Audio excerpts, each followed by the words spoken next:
So I'm Adeola, the founder and CEO of Kredete. We've built an entirely new platform, a payment ecosystem where we can move money from point A to point B at a fraction of the cost. This is how we started. We built our entire infrastructure on stablecoin rails, where we were able to move money from the US to 25 African countries. We thought about the process through which money is moved today. It's expensive, it's slow, and most importantly, it's inconvenient.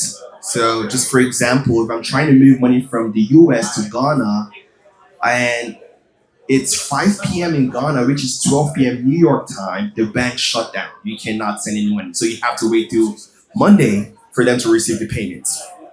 And this is the real world use case of over 65 million Black Americans and African immigrants in the US and Canada. And as a Nigerian who has lived in the US for a couple of years, I've seen this problem firsthand. And this is the best use case, I believe, for crypto and blockchain today. The ability to move money from point A to point B at a fraction of the cost. We went further and added additional products like you can see on the screen for our over 500,000 customers based in the US. We helped them to build their credit history with the bureau system via every single payment. And many of them told us like, hey, credit, we are unable to open a bank account in Chase Bank and Bank of America and Wells Fargo. They obviously listed a couple banks which they were unable to open a bank account with. And they were like, we would love for us to receive our deposits because we don't have to go cash our check every single time to send money on your platform. And we added a banking product, which was also on chain. And Visa approached me in New York and like, hey, Adeola, how about we offer your customers a credit card? So the moment they land in JFK, they're not like you who got declined by a credit card company 17 times before eventually getting approved. They can actually get a credit card day one. And this is a product that's currently running live. We processed within the past 18 months over $300 million from the US to Africa. We have over 500,000 plus customers. We are in 25 corridors within the African ecosystem. We're growing to Canada. We're growing to in Europe in Q3 and also the UK. But we started receiving a lot of B2B requests where we see huge players like Adyen and Checkout.com. They have a host of liquidity in Africa and they're dealing with the inability to process this payment. And they said, hey, can credit open source their infrastructure for us to offer our customers the ability to pay from point A to point B? And we were like, all right, cool, we can do that. And that's what we did. Where we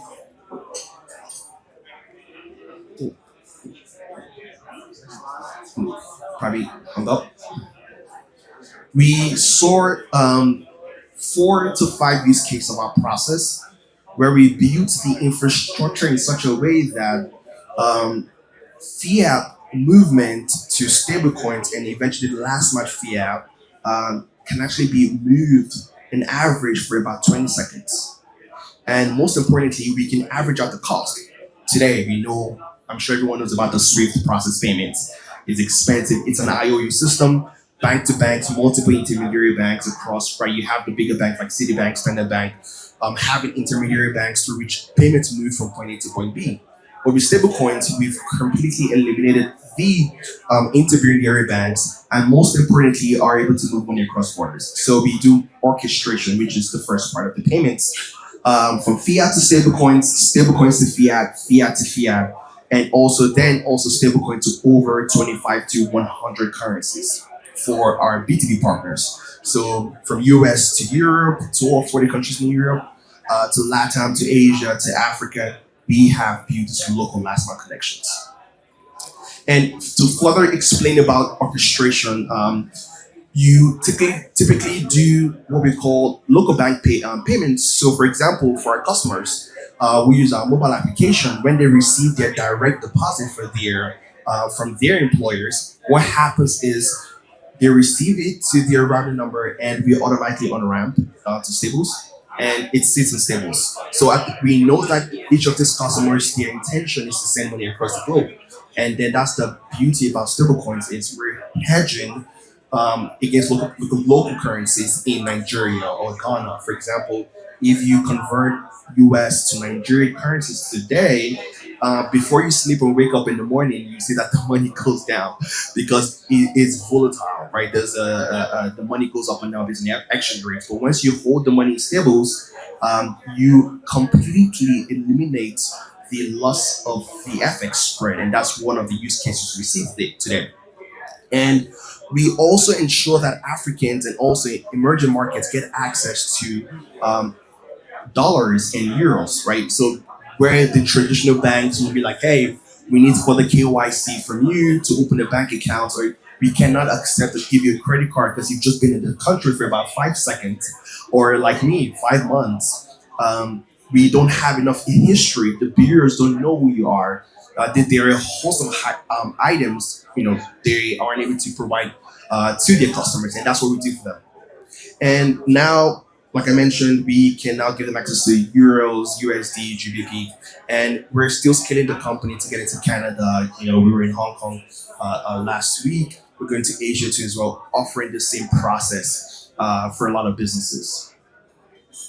Um, just to talk more about orchestration, the once the money sits on USDC, which we have it held in a wallet account for the customer, we know the intention of the customer is to make vendor payments, or just imagine a company hires. I don't know if you guys will Slice the pizza. They have a lot of their staff not based in the U.S., even if they're based in San Francisco.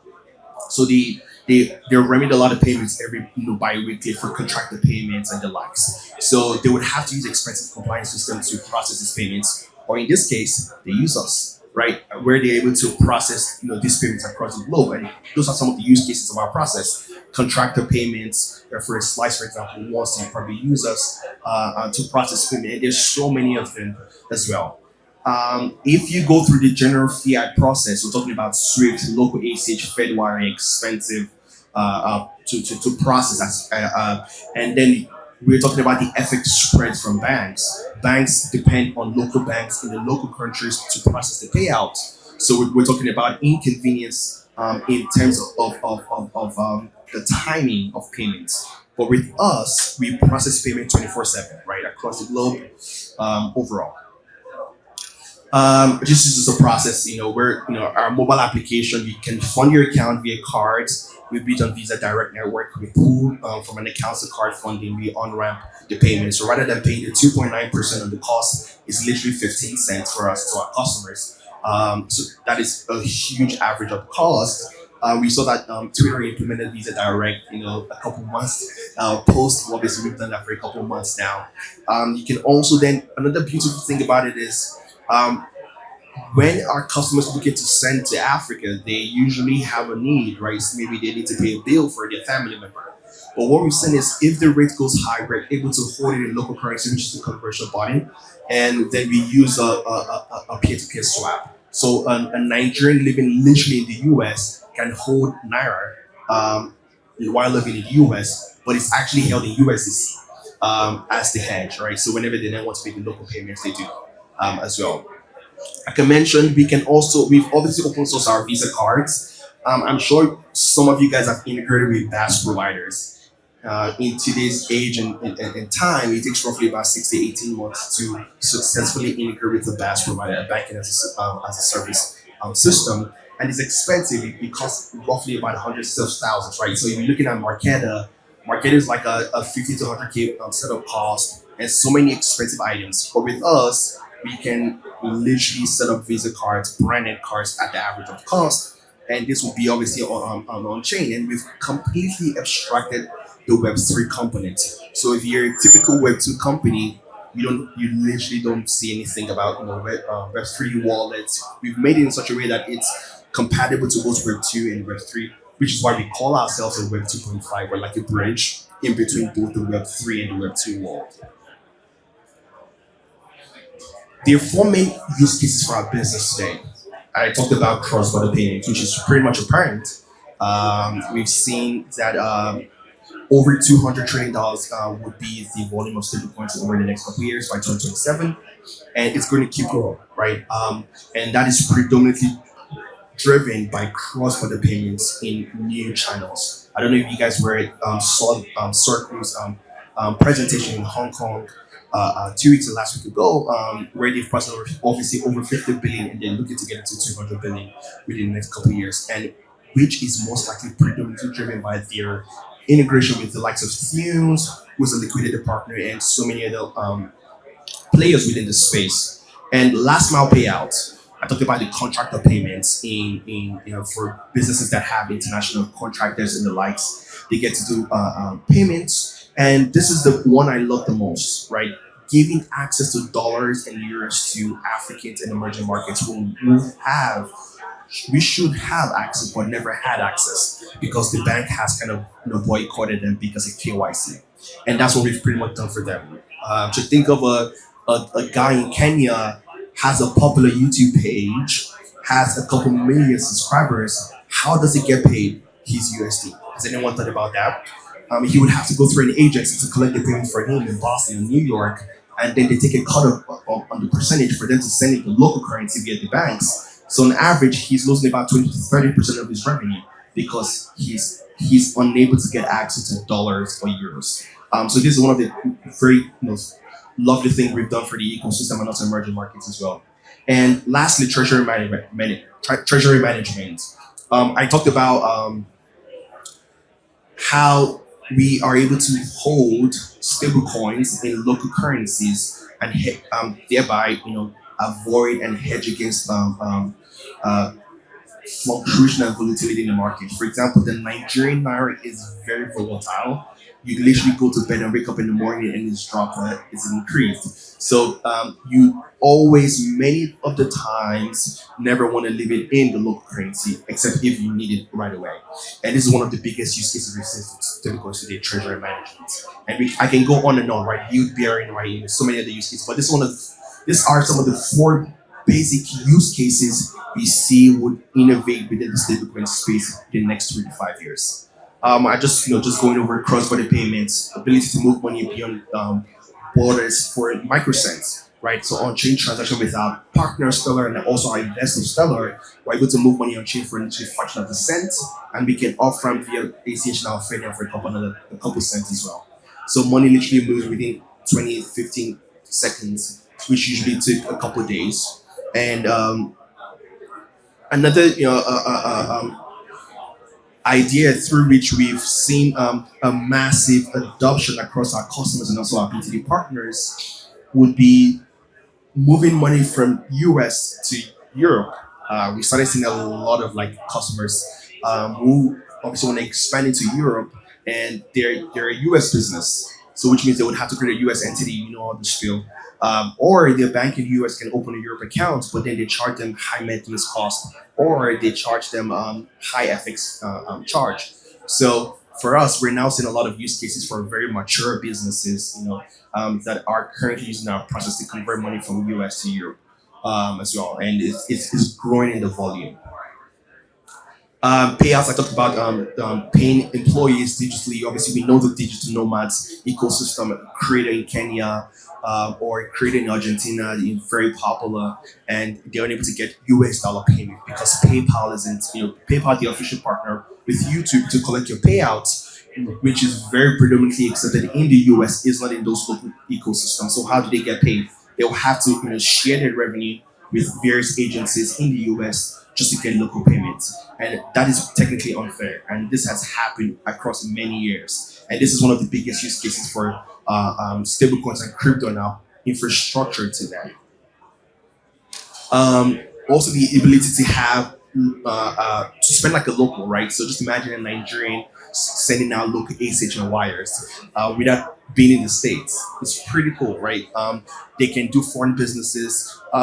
We onboarded the business, I believe, last month in Angola, and we opened an account in the US for them, obviously on stablecoin rails. They are one of the largest suppliers of iron beams into New York construction firms.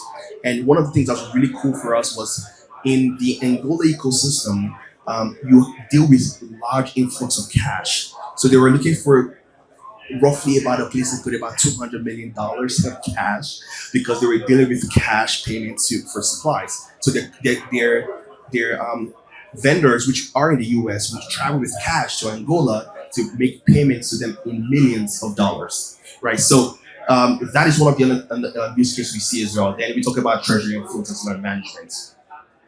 Um, Going live with credit is very easy. We can go live, on average between literally 2 weeks up until 4 weeks. Depends on the volume you're pretty much putting out. I don't need to go over the slide. And I talked about the comparison within our competitors within the BaaS space or the traditional crypto space. It can take a really long time for them to understand your business because they're either a traditional business in Web 2 or Web 3, and both literally are complex. So we are actually a bridge between both. So we understand both worlds very well, and we have the partners to help us as well. I'll probably skip this aspect. So we have some partners, banking partners. We have some, partners on the card scheme as well, and we're built on the Seven network. Also working with Tezos L2 Etherlink, the EVM chain, to kind of scale our business as well. I make a really short expansion. So we started with just 500,000 customers, both on recipients. We're about 1 million users today, 2,000 businesses. We've currently integrated into over 100 plus countries. We hit about $500 million in TPVs and growing and raise a new round to kind of scale the company into new demographics as well. This is just an example of some of the countries we are integrating to across Africa. So for Nigeria, we directly integrated into over 190 banks in some of the African ecosystem. We have integrated into over 500 million wallets. So there isn't any wallet provider we can actually pay last mile delivery to, which is actually insane from our ecosystem and our growth perspective. So lastly, the ecosystem of Africa is very expansive. We're talking about $2 trillion in volume across mobile wallets within intra-Africa. For us, we're seeing ourselves as that bridge into the from the outer world into Africa. And I always love to end with this: Africa and credits open for business. Thank you very much.